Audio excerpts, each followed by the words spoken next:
So hello friends, it's me Bittu की दुनिया। तो फिर आज का वीडियो काफ़ी इंटरेस्टिंग होने वाला है क्योंकि आज मैं अपना स्ट्रगल आपको बताने जाऊंगी मेरे पढ़ाई के बारे में। मैं पढ़ाई में मेरे साथ मुझे कितना स्ट्रगल करना पड़ा। Like I am in class 7th, मैं अभी क्लास 7th में हूँ। आप लोग सोच रहे हो स्ट्रगल, क्लास 7th में कौन सा स्ट्रगल? बहुत गहरा स्ट्रगल नहीं है, नॉर्मल सा ही है। ठीक है। पहली बात तो ये है कि मतलब एक तो मेरे मम्मी पापा काफ़ी सीरियस रहते हैं मेरे पढ़ाई के बारे में। मेरे उस टाइप के नहीं कि कोई बात नहीं, कम आ गया उससे क्या हो गया, कोई बात नहीं। मेरे मम्मी पापा बिल्कुल 1.01 कितने भी 0% भी नहीं है, माइनस में भी नहीं है, ऐसा कुछ भी नहीं उनके अंदर। लेकिन फिर भी मैं काफ़ी उस टाइप की स्टूडेंट थी पहले कि मेरे बहुत लो मार्क्स आते थे। ओ लाइट आ गई फाइनली। तो फिर आओ मैं आपको बताती हूँ, गई लाइट दोबारा। चलो मैं आपको बताती हूँ कि मेरे क्लास वन में मेरे आए थे कितने परसेंट,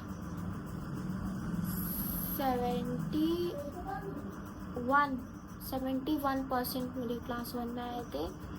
क्लास 2 में मेरे आए थे 77%। 3 में मेरे आए थे 65% आए थे मेरे क्लास 3 में। क्लास 4th में काफ़ी मैंने स्ट्रगल किया, तब जाके मेरे 93% आए। क्यों आए उसका बहुत बड़ा रीज़न है। एक तो जब भी मेरे कम आते थे, उस टाइम मैं छोटी थी 2 या 3 में, है ना, मैं काफ़ी छोटी थी उस टाइम। तो उस टाइम थोड़े से पापा मेरे सपोर्टिव थे, पापा केवल, मम्मी नहीं, पापा थे। तो बोलते थे मैं खुश हूँ, मुझे कोई दिक्कत नहीं। लेकिन और वो कुछ भी नहीं बोलते थे। पहली बात वो कुछ भी नहीं बोलते थे। क्लास 3 में उन्होंने बस बोला था कोई बात नहीं, अगले से कर लेना, ठीक है। 4th में मैं मंथली एग्ज़ाम में फेल हो गई। यस, 4th में मैं मंथली एग्ज़ाम में फेल हो गई थी। मंथली में फेल हुई थी, फाइनल में फेल नहीं हुई कभी, आज तक मैंने फेल नहीं हुई। मैं मंथली में फेल हो गई थी। तो सब चिढ़ा रहे थे मुझे, पूरे कॉलोनी वाले मुझे चिढ़ा रहे थे कि ये तो मंथली एग्ज़ाम में फेल हो गई। मेरा मंथली एग्ज़ाम एक्चुअली होता था कितने मार्क्स का, 40 या फिर 50 मार्क्स का हुआ करता था उस टाइम। अब तो मैं 7th में आ गई, अब तो मेरा मंथली एग्ज़ाम 80 मार्क्स का होता है अब तो मेरा। तो उस टाइम 40-50 मार्क्स का होता था। तो मैं फेल हो गई थी। मतलब मेरे पता है कितने आए थे, मेरे साइंस में 0 नहीं, साइंस में मेरे 5 आए थे, मैथ्स में मेरे 8 आए थे, एंड फिर मैथ्स में भी मेरा काफ़ी स्ट्रगल रहा है, वो भी मैं आपको इस वीडियो में बताऊंगी। तो फिर मेरे हिंदी में 0, SST में 0, इंग्लिश में 7 आए थे, इतने आए थे। मतलब टोटली मिला के हम फेल। फिर क्या हुआ, सब चिढ़ा रहे हैं मुझे, सब मेरी माँ से मुझे कॉल कर रही, बोल रही कोई बात नहीं। क्योंकि एक तो मैं फेल क्यों हुई थी उसका भी बहुत बड़ा रीज़न है, क्योंकि जब मेरा मंथली एग्ज़ाम हो रहा था उस टाइम आई थी बाढ़, उस टाइम फ्लड था पूरे था, ठीक है, पूरा फ्लड था। तो मम्मी मना कर रही थी कि मत जाओ मंथली एग्ज़ाम में। तो फिर मैं नहीं गई। फिर अचानक से सरप्राइज मंथली टेस्ट हुआ, वो भी 1-2 महीने बाद, और मैं उस टाइम सब कुछ भूल चुकी थी, सब कुछ मैं भूल चुकी थी। मुझे जो आया मैंने किया, मुझे जो भी समझ आया मैंने किया, और फिर आई एम फेल्ड। फिर उसके बाद क्या हुआ, काफ़ी रोई। तो अब आया पीरियोडिक में मेरे काफ़ी अच्छे मार्क्स मैंने स्कोर किए थे, क्योंकि मेरे आए थे उस टाइम 20 में से 19 आए थे।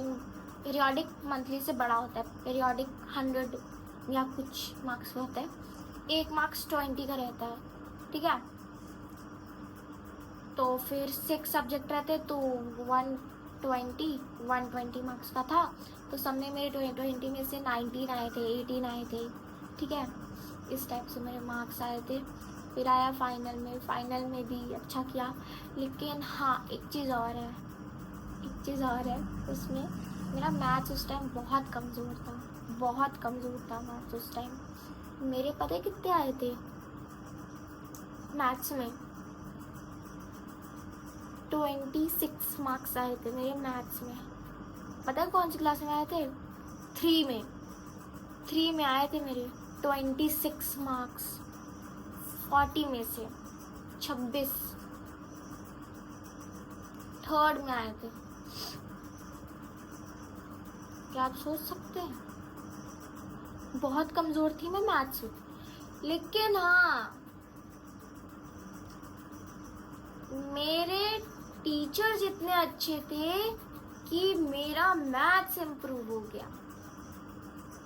मेरे टीचर्स इतने अच्छे थे, स्कूल वाले नहीं टीचर, स्कूल वाले टीचर की बात नहीं कर रही हूँ मैं ट्यूशन टीचर की बात कर रही हूँ मेरी। ठीक है, मेरे ट्यूशन टीचर मुझे इतना सपोर्ट किया है कि मैं आज इतने लेवल पे आई। अब मेरे आ रहे हैं 85 प्लस। पहले मेरे आते थे 60 या 70%, 81%, 80% भी मेरे पहले नहीं आते थे। लेकिन उन मैम की वजह से मेरे 85 प्लस आए हैं। स्कूल के सारे नॉलेज, जितना भी स्कूल वाले सब नॉलेज देते थे, मुझे कुछ नहीं समझ आता था। आते पढ़ाते जाते, कोई मतलब ही नहीं। हाँ, सही बोल रही हूँ। तो फिर देन मेरा ट्यूशन लगा, मैं 85 के ऊपर आ रहे हैं मेरे अब। लेकिन हाँ, एक चीज़ और है, मेरे अंदर काफ़ी मोटिवेशन आया। पता है कहाँ से? वीडियो देख के। हाँ, जो वीडियो नहीं होते वो देख के मेरे मन में आया मोटिवेशन।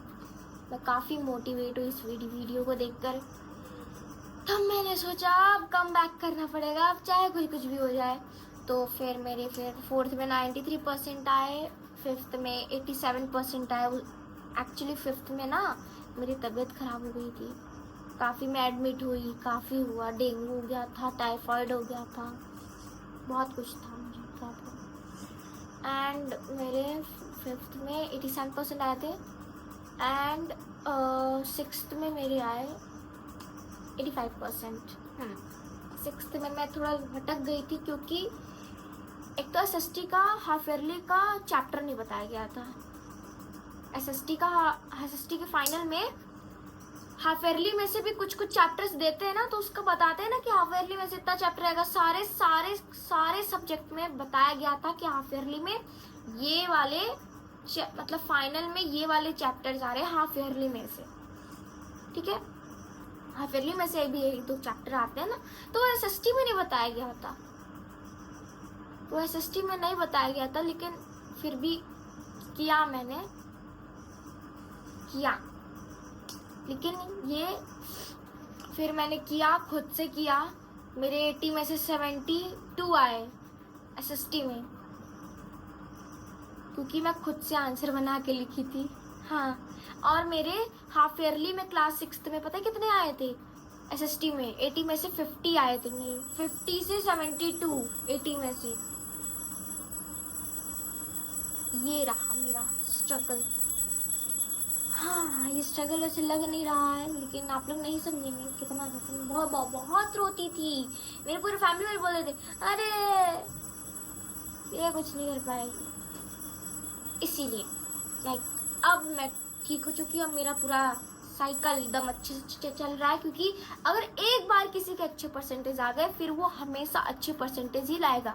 ठीक है, किसी के एक बार बस अच्छे परसेंटेज आ जाए, उसको हमेशा अच्छा परसेंटेज ही लाएगा।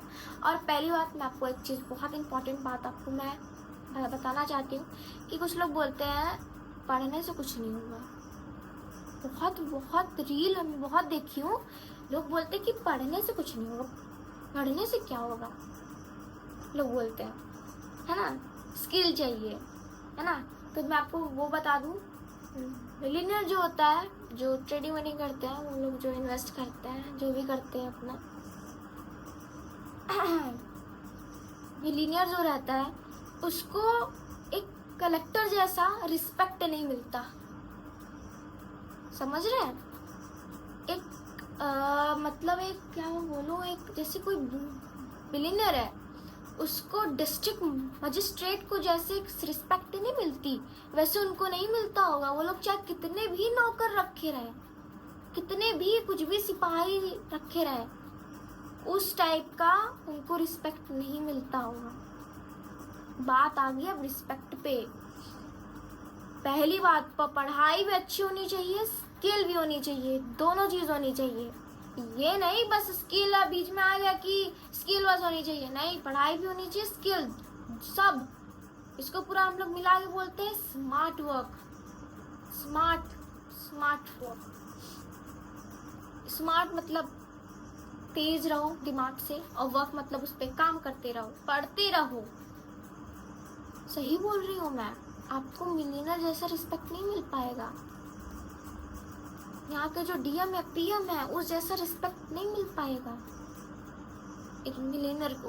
वो तो कितना भी चाहे कार खरीद ले, पढ़ाई से भी बहुत कुछ हो सकता है। कौन बोला ये सब? आप कौन बोला है सब? कहाँ से आया? ऐसा बिल्कुल मत सोचिए कि पढ़ना नहीं है। ये जो ट्रेडिंग वेडिंग है ना, ये सब सारी चीज़ें ये बहुत लकीली सबको मिलती है। बहुत लकी पर्सन जो होता है ना, उसी को ये सब हाथ में लगता है, अदरवाइज नहीं। हाँ, बस इतना आपको बताना था। रील बहुत कुछ बोलता है, लेकिन हम लोग को सोच समझ के करना चाहिए। रील कभी कभी सही भी हो जाता है। रील में जो आते हैं सब कुछ, वो कभी कभी सही भी रहते, कुछ कुछ गलत भी रहते हैं। एक मैंने रील देखी थी, उसमें था एक लड़की थी, बहुत पढ़ती थी, बहुत मेडल लाई, लेकिन स्किल नहीं था, कुछ नहीं कर पाई। बात सही है, स्किल नहीं थी उसके पास। पढ़ने में भी अच्छी थी, अगर उसके पास स्किल भी होती तब वो बहुत तेज होती, तब वो बहुत कुछ कर सकती। स्किल नहीं थी, इसीलिए तो मैं बोल रही हूँ स्किल प्लस हार्ड वर्क दोनों चाहिए। ये नहीं कि स्किल नहीं है तो कुछ नहीं, पढ़ाई छोड़ दो, बस स्किल रखो। आपको कलेक्टर जैसा नहीं मिल पाएगा रिस्पेक्ट, चाहे आप कितना भी बॉडीगार्ड्स रख लो, कुछ भी रख लो। That's why study is so important. ठीक है, बाकी एक्स्ट्रा जो है पढ़ते भी रहो और ये सब काम भी करते रहो। मैं तो यही आपको बताऊंगी, आप पढ़ो भी, सब कुछ करो, एंड ये सब भी करो, वीडियो बनाओ, ट्रेडिंग करो, जो करना वो करो, लेकिन पढ़ना भी होना चाहिए उसमें। ठीक है, क्योंकि ये सब चीज बहुत लकी पर्सन होते हैं, उसी को मिलते हैं। आप लकी हो तो बहुत अच्छी बात है। ओके, उसीलिए मैं पढ़ती भी हूँ, मेरे पास स्किल्स भी हैं, मैं वीडियो भी बनाती हूँ। तीनों काम मेरे पापा ने मुझे यही सिखाया है। पढ़ो भी और ये भी करो, ये सब एक्स्ट्रा वर्क्स हैं। ओके, बहुत लंबा हो गया वीडियो, तो फिर आपको थैंक यू ये वीडियो पूरा देखने के लिए। एंड उसमें मुझे नहीं लगता मैंने इसमें कोई बात गलत बोली। मैंने आपको अपना मेरा स्ट्रगल भी बताया और आपको मोटिवेट भी किया कि क्या क्या ज़रूरी है। सब ज़रूरी है, कोई एक नहीं, सब कुछ ज़रूरी है। मम्मी आ गई थी इसीलिए मुझे शर्म आ रही थी। चलो ठीक है, बाय। एंड पढ़ो, स्किल भी रखो, ये सब भी करो। Thanks for watching.